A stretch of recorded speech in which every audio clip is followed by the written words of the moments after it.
Bonjour à tous. Moi, je m'appelle Jean, donc je suis étudiant à Télécom Paris. Et voici, donc je suis avec Philippe, qui est étudiant de l'ENSTA, et également Louis, qui n'a pas pu venir aujourd'hui, qui est étudiant designer à Strat.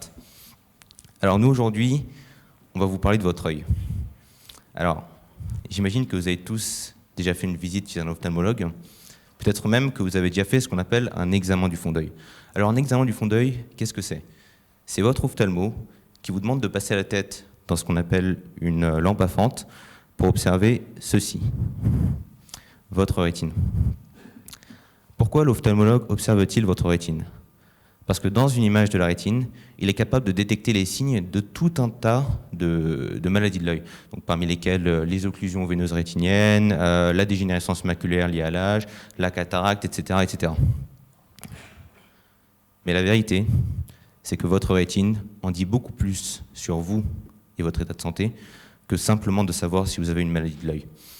Et si je vous raconte ça, c'est parce qu'il y a quelques mois, on a eu la très grande chance de rencontrer le professeur Michel Pack, qui est spécialiste de la rétine à l'hôpital des 15-20 à Paris, et qui nous a expliqué que depuis déjà quelques années, on a appris à tirer parti de l'observation de la rétine pour détecter des pathologies qui n'ont a priori pas de rapport avec l'œil. Donc par exemple, grâce à une image de la rétine, on est déjà capable de faire le suivi de patients atteints de diabète, de traumatisme crânien, de commotion cérébrale, etc., etc. Bref, tout ça pour dire que donc le diagnostic du fond d'œil, ça sert non seulement à diagnostiquer des maladies de l'œil, mais ça peut également servir à détecter des pathologies dans tout un tas d'autres domaines de la santé. Donc tout ça pour dire que la rétine, c'est en fait une véritable mine d'or d'informations, sur votre état de santé, qui pourrait en fait potentiellement être exploitée par plein d'autres praticiens et pas seulement les ophtalmologues comme c'est le cas aujourd'hui. Et donc ce serait génial si on arrivait à rendre l'examen du fond d'œil, accessible non pas seulement aux ophtalmologues comme c'est le cas aujourd'hui, mais à l'ensemble du corps médical. Alors, de quoi on a besoin pour faire ça ? On a besoin premièrement d'un appareil d'acquisition qui soit suffisamment simple à manipuler, pas trop cher, pour pouvoir être utilisé en fait par n'importe quel praticien. Et deuxièmement, bien sûr, on a besoin d'une capacité d'interprétation pour tirer une aide au diagnostic de cette image de la rétine. Alors, la bonne nouvelle, c'est pour ce qui est de l'appareil d'acquisition, il y a déjà pas mal d'entreprises qui sont sur le coup et qui ont déjà commencé à développer des appareils optiques qui sont assez performants, pas trop chers et qui permettent déjà d'obtenir des images de la rétine assez satisfaisantes. Mais le problème de ces appareils, c'est qu'ils ont tous été conçus pour être utilisés par des ophtalmologues. Ils ne disposent pas de cette autonomie, cette capacité d'interprétation qui va les rendre utiles pour des personnes qui ne sont pas spécialistes de la rétine. Mais pas de panique, parce qu'on est là. Donc nous, iCare, ce qu'on souhaite développer et ce qu'on est en train de développer, c'est un software qui permet de faire du traitement d'image et de l'analyse du fond d'œil pour émettre des diagnostics sur des images de rétine. Donc ce software, aujourd'hui, il complète ces appareils d'optique déjà existants sur le marché pour en faire un appareil de diagnostic médical utilisable par n'importe quel professionnel de la santé, que ce soit un médecin, un interne, un pharmacien, même un vétérinaire. On s'est intéressé à une maladie en particulier pour notre prototype, c'est la rétinopathie diabétique. La rétinopathie diabétique, c'est une conséquence du diabète et une des premières causes mondiales de la cécité. Donc, ce qu'on propose aujourd'hui, c'est à n'importe quel médecin sur le terrain, lorsqu'il reçoit un patient, d'effectuer un diagnostic de cette personne sans avoir les compétences ophtalmologiques nécessaires. Et je vais vous laisser Jean faire une présentation d'un cas réel. Presque réel.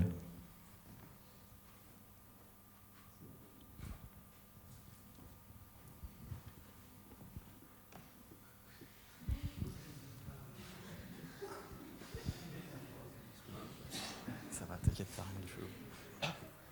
Merde. On va y arriver. Yes. Bon, t'es dessus. Super.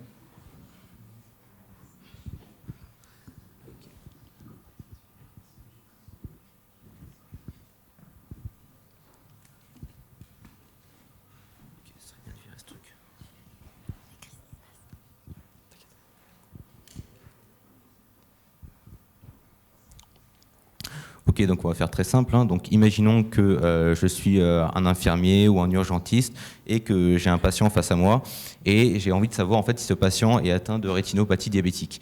Donc c'est très très simple. En fait, je vais commencer en fait par clipser un appareil optique à mon smartphone et j'aurai juste à faire l'acquisition donc de cette image et demander à l'application iCare d'interpréter cette image pour en tirer un diagnostic. Donc là, ce qu'on a en fait, c'est un... Donc imaginons que je clipse l'appareil au téléphone et donc je fais l'acquisition directement sur le patient. Alors, tu peux me tenir ça ?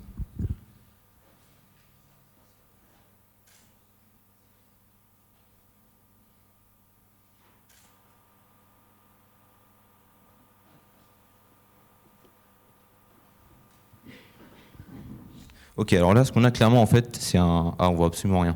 Ok. Ce qu'on a là, en fait, c'est une rétine d'une personne qui est atteinte de rétinopathie diabétique.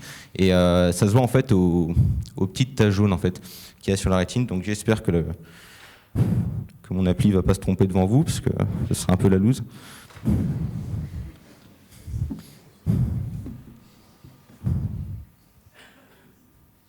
Ah, il ne s'est pas trompé.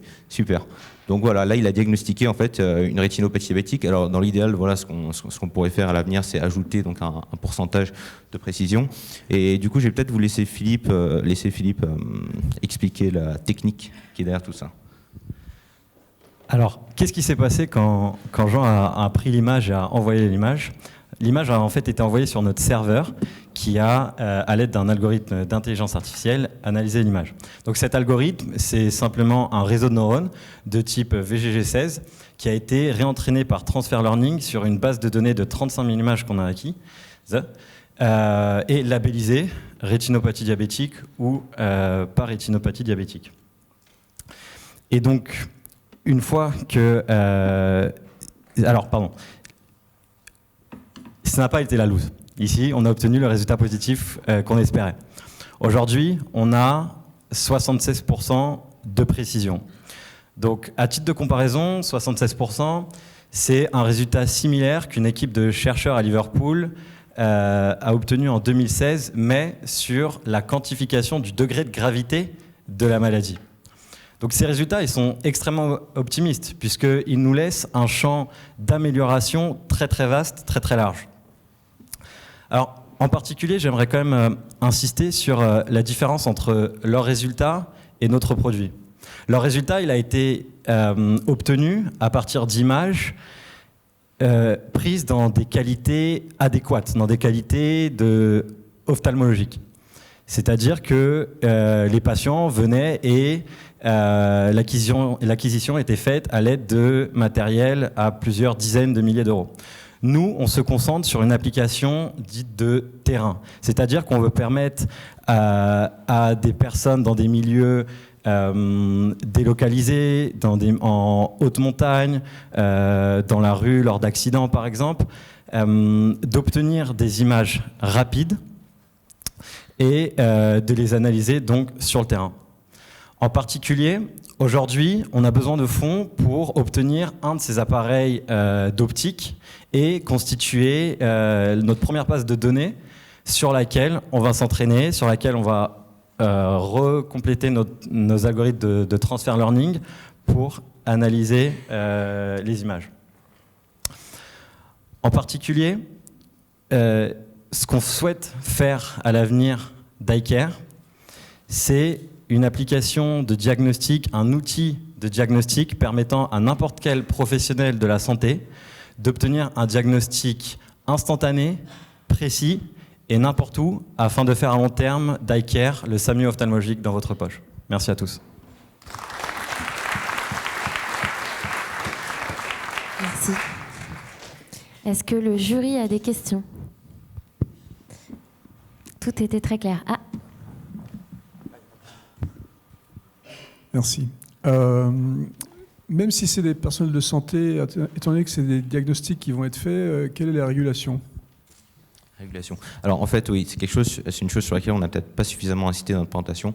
En fait, c'est pas du diagnostic, c'est de l'aide au diagnostic en fait qu'on fait. J'ai entendu beaucoup de diagnostics. Hein. Oui, mais c'était une erreur. C'est de l'aide au diagnostic. Merci. Alors, Juste à titre d'information, l'année dernière, aux États-Unis, a été autorisée la première vraie intelligence artificielle médicale qui autorise la rétinopathie diabétique à être diagnostiquée par une IA, par un algorithme. Donc la législation évolue aujourd'hui énormément en faveur de ces applications dans la santé. Et donc, d'une part, en offrant la possibilité d'améliorer les performances des médecins en leur donnant, en les complétant avec une intelligence artificielle. D'autre part, en ouvrant de nouvelles applications, de nouveaux produits, parce que l'analyse terrain, c'est aujourd'hui inexistant.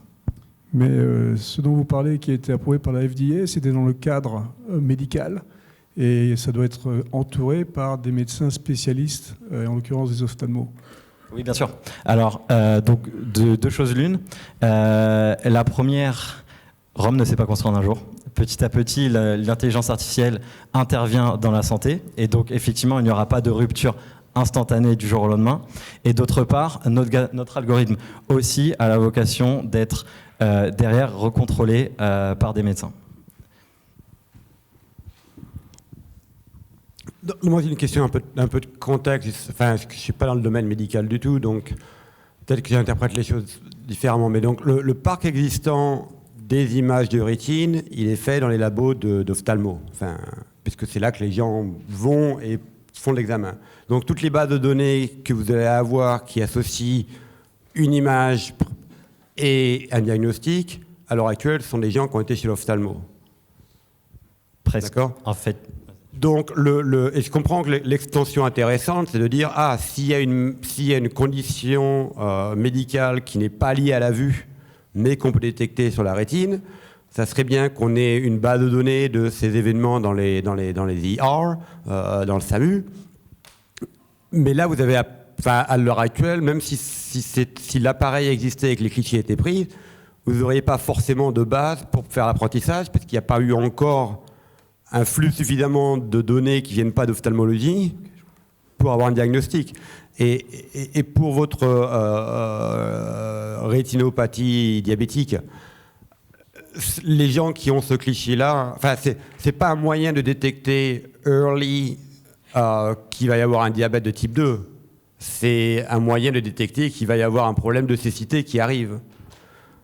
Donc, c'est pas tout à fait le même contexte que vous avez introduit en disant il y a des maladies qu'on peut détecter comme ça, qui n'ont rien à voir avec les yeux. Bien sûr. Alors, nous, on s'est intéressé au problème de la rétinopathie diabétique, notamment parce qu'on a vu qu'il y avait beaucoup de bases de données qui étaient à disposition et que voilà, c'était un problème qui nous intéressait. Mais cela dit, ce qu'il faut bien savoir aussi, c'est qu'il y a quand même de plus en plus de gens aujourd'hui qui vont chez l'ophtalmologue, pas forcément pour des problèmes de vue, qui sont envoyés en fait par d'autres praticiens. On a eu l'occasion de rencontrer un, notamment, qui travaille à l'hôpital Tenon, qui est nephrologue. C'est le docteur Cédric Raffa, il s'appelle. Et lui, ce qui se passe, c'est que régulièrement, il envoie des patients qui sont atteints au niveau des reins, il les envoie faire des analyses chez l'ophtalmologue pour mesurer l'hypertension artérielle par un examen du fond d'œil. Donc, ce qu'il recherche, lui, c'est pas forcément, du coup, l'examen ophtalmologique en tant que tel. Il s'en sert parce qu'il sait qu'il a des corrélations entre ce sur quoi il travaille, lui, et des pathologies qui peuvent être observables au niveau de la rétine. Même si c'est pas nous ce qu'on a fait actuellement, c'est ce vers quoi on souhaite aller. Donc si vous vouliez adresser ce domaine-là, à l'heure actuelle, votre problème, c'est que vous n'aurez pas de quoi faire l'apprentissage, c'est ça ? Vous n'avez pas encore suffisamment de données pour faire l'apprentissage. C'est pour ça que vous avez utilisé ce champ de données de la rétinopathie diabétique ? Alors en fait, nous on s'est entraîné sur ça parce qu'aujourd'hui c'est les données les plus facilement accessibles. En revanche, étant donné qu'il y a déjà des appareils comme ça sur le marché, on a fait des recherches et il y a déjà quand je parle d'appareils, c'est des optiques existantes. Il y a déjà des bases de données existantes de photos prises par le fond de l'œil, prises par ce type de diapositif, donc de moins bonne qualité. La deuxième chose, et je vais faire un lien du coup avec la première question, c'est quel est le plan de développement au début de notre produit. Et effectivement, il convient d'être un petit peu réaliste vis-à-vis de l'intégration à court terme de l'intelligence artificielle. Et nous, ce qu'on souhaite, c'est d'abord passer par juste un moyen de communication entre ophtalmologues et non ophtalmologues pour transférer les images, être analysées par l'ophtalmologue et retourner les informations aux médecins non ophtalmologues. Donc ça nous permettra de créer au fur et à mesure cette base de données. Et pourquoi cette base de données sera créée? Parce que les besoins sont extrêmement importants et généralisés. Extrêmement important parce que parfois il s'agit de vie de patients, comme par exemple avec le cas des néphrologues, de Cédric Graffa, où il a besoin d'informations sur l'hypertension des personnes. Et généralisé parce que Cédric Graffa, ce n'est qu'un patient, ce n'est qu'un médecin parmi tant d'autres. Donc, merci Philippe. Merci à Jean et Philippe. On peut les applaudir. Comme ça.